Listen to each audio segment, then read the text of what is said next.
Nobody warns you about this. And maybe that's because the truth is a little uncomfortable. The women who try the hardest are almost never the ones men lose sleep over. The ones who reply fastest, who show up warmest, who make themselves endlessly available, they are appreciated. Sometimes even adored. But obsession, that relentless, involuntary, can't stop thinking about her kind of fixation, that's a completely different territory. And it doesn't belong to the women who gave the most. It belongs to the ones who understood something most women were never taught. Obsession is not born from comfort. It's born from tension. Most of us grew up with a certain story about love. Be consistent, be supportive, show him early that you're loyal, that you're the real thing. The logic feels airtight, doesn't it? Give value, receive attachment. Give love, create connection. Except attraction doesn't work on fairness. It never did. It operates on perception, on challenge, on the quiet psychological thrill of emotional risk. Nietzsche once wrote that desire intensifies through resistance, not surrender. He wasn't talking about relationships, but he understood something deeply true about human nature. We attach to what we must move toward, not to what moves toward us. An obsession, let's be clear, is not love. It's not admiration. It isn't even particularly rational. Obsession is cognitive occupation. It's when you exist in his mind even when you're not in the room. When he replays your words. When he catches himself wondering what you'd think of something. When he reaches for his phone without quite knowing why. And that doesn't happen because you were always there. It happens often because sometimes you weren't. What this is really about, and I want to be precise here, is not manipulation. It's not pretending to be someone you aren't or manufacturing distance as some kind of tactic. It's understanding how male psychological wiring actually functions at a level most women genuinely never examine. Because the most common mistake women make isn't being too much. It's believing that more effort creates more attachment. In reality, more effort usually destroys tension. And without tension, there is no hook. So before anything else, we have to dismantle the belief that's been quietly working against you. Because if you don't see what kills obsession, you'll keep doing it without realizing and lose the game before it even begins. The first illusion is the most seductive because it sounds like emotional maturity. If I'm warm, available, open, and supportive, he'll naturally recognize my value. It sounds healthy, evolved even. And in practice, it quietly dismantles perceived worth. Here's the mechanism. Human beings don't measure value by how much is offered. They measure it by how much is required to obtain. This isn't cynical. It shows up in behavioral economics, in social psychology, in philosophy, going back to Aristotle. We place deeper value on what we work for because our brain needs to justify the energy it's spent. When something arrives easily, the mind categorizes it as low risk. And low risk produces low urgency. Urgency, not warmth, is where obsession begins. When a woman makes herself immediately available, emotionally, physically, digitally, she removes the uncertainty that drives early pursuit. And it's uncertainty, not security, that creates fixation in the beginning. Dopamine surges in response to unpredictability. Not chaos, that's different. Not manufactured drama. Unpredictability. The subtle, unresolved question mark. This is where a lot of women misread the dynamic entirely. They assume men crave drama. They don't. What they crave is the thrill of progression, the feeling of something being discovered rather than handed over. When you reply within seconds to everything, when you rearrange your life without hesitation to accommodate him, when you preemptively explain your feelings to make sure he doesn't misread you, you erase the question mark. You remove the micro-tension that keeps his mind engaged. And here's where it gets almost painfully ironic. The more you try to demonstrate stability, the less motivated he becomes to secure you. Because somewhere in his subconscious, you are already secured. Think about the women who get labeled difficult to read, slightly withholding, a little mysterious. They are regularly the ones men become genuinely fixated on. Not because those women are cruel, but because ambiguity creates cognitive loops. Psychology has a name for this: the Zeigarnik effect. Unfinished experiences stay mentally active far longer than completed ones. When you reveal everything at once, your fears, your depth, your devotion, your full emotional landscape, you close the loop too soon. And once it closes, his mind stops returning to you. Then there's overvalidation. The constant complimenting, the steady reassurance that he's impressive, that he's wonderful, that he's everything. Validation has real power, but only when it's not predictable. Scarcity is what gives it weight.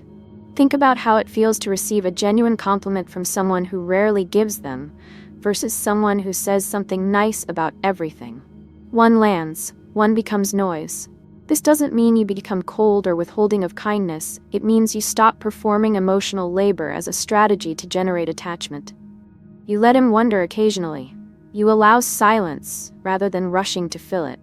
Most women are genuinely uncomfortable with silence. It feels like something going wrong, like distance or rejection creeping in. But in early attraction, silence is often the match.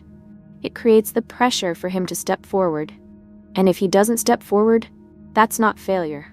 That's information. The deeper illusion, the one underneath all of this, is that obsession is a response to how much you give. It isn't. Obsession is a response to how much he invests. The more he initiates, plans, wonders, pursues, the more psychological ownership he builds. And ownership, once earned, becomes fixation. When you overfunction, he underfunctions. When you chase clarity, he settles into passivity. The dynamic quietly shifts from pursuit to convenience. He may still enjoy you, still genuinely like you, but obsession doesn't survive convenience, and convenience rarely keeps a man awake thinking about you. The philosophical truth underneath all of this is this. Desire lives in distance, not emotional unavailability, not coldness, strategic distance, the quiet reality that your world doesn't orbit his attention. When he senses that your life is full and moving, whether or not he shows up in it, attraction sharpens, because now he has to step into your world. He can't assume automatic entry. The illusion tells you to prove your worth. The reality is that you protect it instead. And so many intelligent, emotionally generous, genuinely remarkable women end up confused, because they were taught to demonstrate value. Nobody taught them to guard it. Here's something most people don't understand about obsession. It isn't the same as intensity. A man can feel real chemistry, real excitement, and forget you within 2 weeks. Obsession is something else entirely. It's cognitive occupation. It's you being present in his mind, even when you're physically absent. And that only happens when 3 things converge at once: perceived value, uncertain access, and self-generated investment. Let's sit with the first one for a second, because this is where a lot of frustration lives. Your real value does not automatically translate into perceived value. You can be brilliant, emotionally mature, ambitious, beautiful, and still not trigger fixation. Because value isn't what you possess. It's what is recognized as rare and not easily obtained. There's a principle in social psychology called signaling theory. What costs something to access gets interpreted as high status. It applies in economics, in evolutionary biology, and yes, in attraction.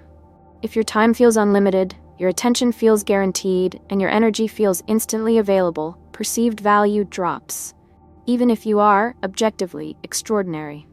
This is where women get understandably frustrated. But I would be an incredible partner. Maybe. Almost certainly, in fact. But obsession isn't built on future potential. It's built on present tension. He needs to feel that reaching you requires effort, calibration, actual forward movement. Not games. Effort. And then there's the psychology of intermittent reinforcement, which sounds clinical, but is actually fascinating once you see it. The brain becomes more attached to rewards that come unpredictably than to those that come reliably. It's the same mechanism that makes slot machines addictive. You don't win every time. You win sometimes, unexpectedly. That unpredictability increases dopamine. It wires anticipation directly into the experience. When your warmth, your attention, your emotional depth, when these are revealed gradually rather than all at once, you create that pattern naturally. Not through calculation, through restraint. You don't flood him with your full emotional range in the first few weeks. You let him discover you. Discovery is powerful. It makes him feel like he's uncovering something rare, like he earned the view. Cleopatra understood this intuitively. She didn't overwhelm powerful men with devotion. She constructed layers of intrigue. She controlled her entrances, managed perception, built narrative. Historical accounts make clear it wasn't about beauty alone. It was about fascination being deliberately constructed, not passively hoped for. Modern women often do something almost opposite. They share early, their childhood, their wounds, their deepest fears, their dreams, hoping that vulnerability will accelerate intimacy. And sometimes it does. But premature vulnerability collapses mystery. And mystery isn't secrecy. It isn't withholding for the sake of it. It's pacing. Kierkegaard wrote about the aesthetic stage of desire, the tension between what is revealed and what is still concealed. When everything is exposed at once, that aesthetic dissolves. Early attraction is aesthetic before it becomes ethical. It's about intrigue before commitment. If he knows everything in week 1, what does week 4 hold? If you text all day, what builds for the evening? If you always respond instantly, where does curiosity live? Curiosity is what bridges interest into obsession. And then there's investment. A man attaches to what he works for. Not because of anything misogynistic, because of behavioral psychology that applies to everyone. When he plans the date, when he initiates the conversation, when he adjusts his schedule because you matter to him, he is spending cognitive energy. And the more he spends, the more his mind justifies your importance. This is effort justification. We elevate the value of what we worked for, because otherwise our effort would feel senseless. If he invests very little, he feels very little. If he invests deeply, he convinces himself, genuinely, not performatively, that you are someone worth investing in. This is why over-initiating, over-planning, over-clarifying tends to backfire so completely. It feels proactive. It is, in reality, removing his opportunity to invest. Taking the wheel means he never has to reach for it. There's also something subtler that separates the women men obsess over from everyone else. Emotional self-containment. They are responsive but not reactive. There's a groundedness. They don't panic text. They don't interrogate a shift in his tone at midnight. They don't chase reassurance through the back door of a casual question. That composure signals abundance. And abundance signals choice. Scarcity creates urgency, but perceived abundance activates something else entirely. Competition. When he senses that you are selective, that other men could easily want you, but you are not easily impressed, something instinctive wakes up in him. Not because men are simple creatures, but because humans are wired to want what others value. And this is the part where most women, even once they understand all of this intellectually, still stumble. Because they try to apply techniques instead of shifting something internal. They delay a reply. They mirror his energy. They pull back slightly. And then the moment he seems a little distant, or the conversation slows, or there's a moment of ambiguity, the anxiety rises, and everything collapses back into overfunctioning. Tactics without an internal shift always eventually break under emotional pressure. Always. The real transformation isn't behavioral. It's a repositioning of yourself, psychologically, in relation to him. Because obsession might be triggered by external tension, but it is sustained by the internal power dynamic. And if you still, somewhere underneath the strategy, see him as the prize, your body language will say so. Your timing will say so. The micro-expressions and the way you laugh a little too quickly and the way you over-explain, it will all say so. Urgency leaks, and urgency weakens leverage. Leverage isn't manipulation, it's simply balance.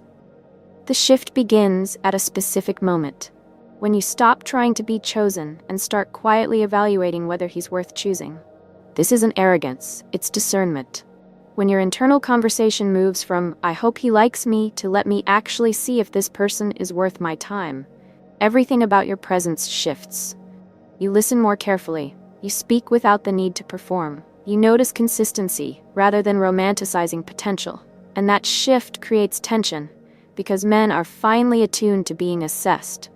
When a man senses he is being evaluated, not harshly, but calmly, genuinely, his instinct is to lean in. He wants to earn approval, and the desire to earn something not yet given is one of the most powerful psychological hooks that exists. One of the most consistent ways women unconsciously dismantle this dynamic is by rescuing momentum. The conversation slows, so she restarts it. Plans feel vague, so she clarifies them.